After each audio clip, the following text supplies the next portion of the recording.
what's going on, people? Mr. Mom.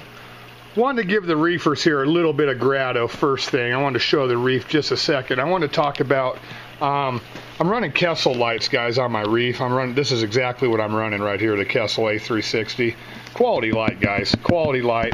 I'm going to be running nothing but Kessils on my reef in the future, period. But what I wanted to talk about is, here it is in action. The Kessil, guys, I've had it since about October, probably. And, you know, it's been doing real well. Haven't had any problems with it until recently.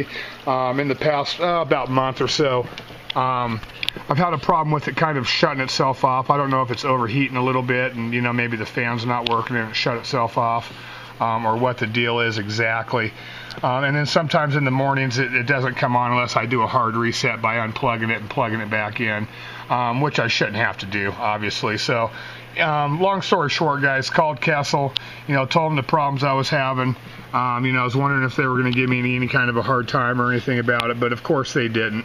They're sending me a brand new light in the mail, the A360E, so I definitely agree with Kessil's customer service and everything. Toadstool's trying to open up.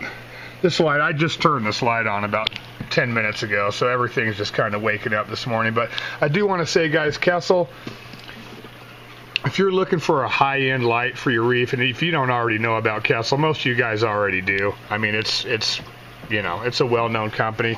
But electronics are, you know, they're made to fail, guys, and they're going to fail. It's how a company backs up its product with its customer service, and just backing up its product in general. And I agree with what Kessil does. So they got a customer for me for life, and I can tell you right now, they make planted fish tank lighting too. That's really high-end, top of the line, and I'm working with Kessil currently to get some planted tank lights out to me so I can go ahead and review them for you and everything, and let you know that if you spend the extra coin, you know, buying some Kessil lighting for either your reef or even your planted tanks, that your money's going to be well spent. So that's my ramble for the day about Kessil, guys, and my product review. I do want to talk about planted tanks real quick. I do have a tip for you, and that's real simply, guys, just experiment with plants. And what I mean about that is, this is Cardamine lyrata. You know, and as you know, I've been messing with this tank a little bit and rescaping it, and I'll give you guys a quick little shot of what it's doing so far.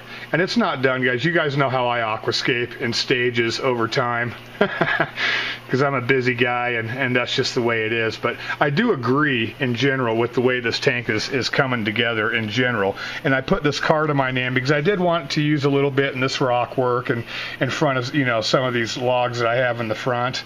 And I just kind of threw it in here because I wasn't sure exactly how I wanted to use it. And now that it's growing, and you can see how this stuff grows, it starts getting like the little smaller leaves on it and stuff.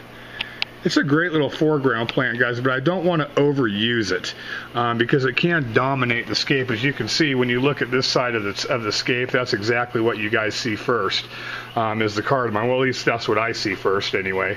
So I do want to scale it back, and I want to put it back here farther so it's just kind of accenting and coming out.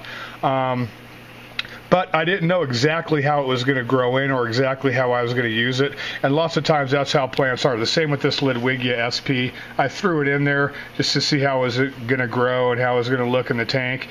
And I got to tell you guys, it looks completely triumphant. That stuff is wicked. Look how red it's getting in my tank. That's top and bottom of the leaves. That's the top of a leaf right there. It's not the bottom like on Ludwigia repens. This stuff gets pure dark red. All the way through. See, I got some more over here. You put it under 3 watts a gallon, guys, pump some CO2 in there, it's going to pay off for you. It's going to pay off with some wickedness. And, you know, so I threw that back there. I'm going to trim that out and cut it down and get it thicker. And it's really just, I want it at different stages, you know, and it's just going to fill in this whole back area. It's going to look wick.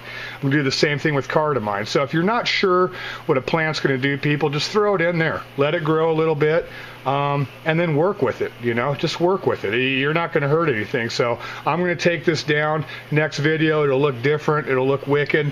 The pearlweed's going to get trimmed. It's going to get filled up. The rest of the, you know, the areas that I need a carpet, and you're not going to see any of the substrate or anything. And yeah, we're going to do what we do. So don't be afraid to experiment, guys. Plants, you know, they're not that expensive. It's not the end of the world if you stick it in there and decide that you don't like the way it's growing or it doesn't fit in your tank for whatever reason. Rip it out of there, guys.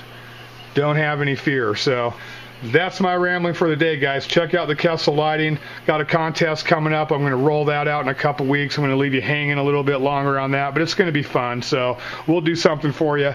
That's it, guys. Tell me what you think. J Flesh Tanks, Mr. Mom Tanks. Come get some of that SP, guys. Peace.